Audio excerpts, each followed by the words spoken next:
Bapak Ibu, saudara-saudari yang kekasih dalam nama Tuhan Yesus Kristus, selamat pagi. Marilah kita memulai aktivitas kita pada hari ini dengan mendengar firman Tuhan. Kita berdoa.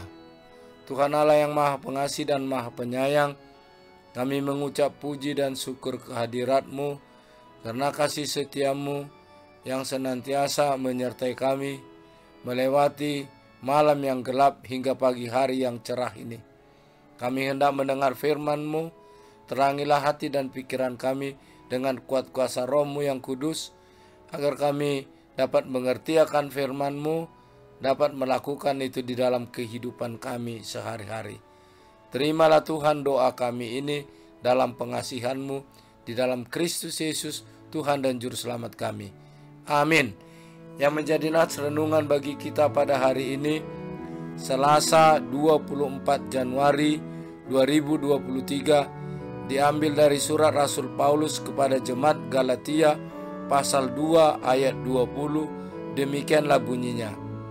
Namun aku hidup, tetapi bukan lagi aku sendiri yang hidup, melainkan Kristus yang hidup di dalam aku, dan hidupku yang kuhidupi sekarang di dalam daging adalah hidup oleh iman dalam Anak Allah yang telah mengasihi aku dan menyerahkan dirinya untuk aku. Kita umat manusia adalah ciptaan Tuhan. Karena Tuhan menciptakan kita, tentu kita berharga bagi Tuhan. Sebagaimana kita kalau menciptakan sesuatu karya kita, tentu kita akan menghargai dan menyukai karya kita itu. Demikian juga Tuhan di dalam pemeliharaan hidup kita, di dalam pemilihannya, kita adalah yang telah dikasihi Tuhan, yang telah dipilih Tuhan.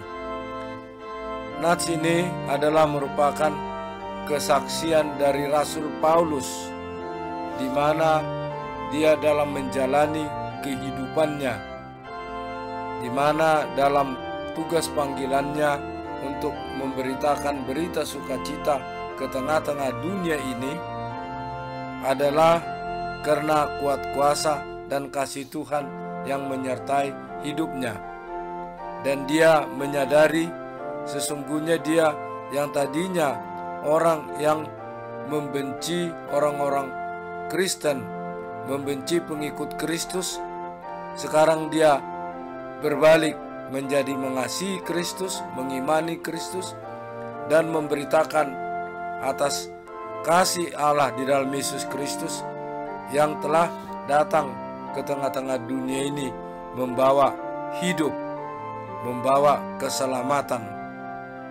Itulah sebabnya dalam nats ini Paulus sangat menyaksikan dan menekankan dia hidup pada saat ini bukanlah hidup oleh daging, tapi hidup oleh iman, percayanya kepada Anak Allah yang telah datang ke tengah-tengah dunia ini, menyerahkan dirinya untuk menebus umat manusia supaya manusia lepas dari dosa dan hukuman, tetapi manusia menerima anugerah pengasihan kehidupan yang kekal.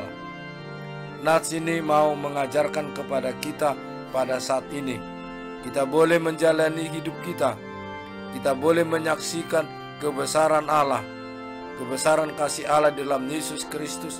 Itu bukanlah karena kuat kuasa kita, itu adalah karena kuat kuasa dan kasih Allah yang menyertai kita.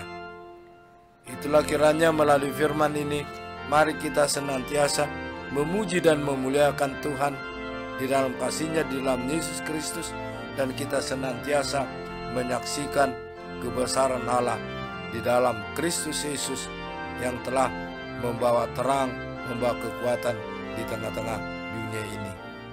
Amin. Kita berdoa. Bapa yang kekasih di dalam nama Tuhan Yesus Kristus, kami menyadari kami boleh hidup, boleh melaksanakan aktivitas itu semua atas kekuatan dan pengasihan Tuhan. Sertailah kami senantiasa dengan kuat kuasa Roh-Mu yang kudus, agar senantiasa kami memuliakan Engkau, menyaksikan dan memberitakan besar kasih-Mu di tengah-tengah kehidupan dunia ini. Ampunilah Tuhan segala dosa dan kesalahan kami, terangi hati dan pikiran kami senantiasa melalui kuat kuasa Roh-Mu yang kudus. Terimalah Tuhan doa kami ini dalam pengasihan-Mu. Anugerah Tuhan kita Yesus Kristus, pengasihan Allah Bapa, persekutuan Roh Kudus, kiranya menyertai kamu sekalian. Amin.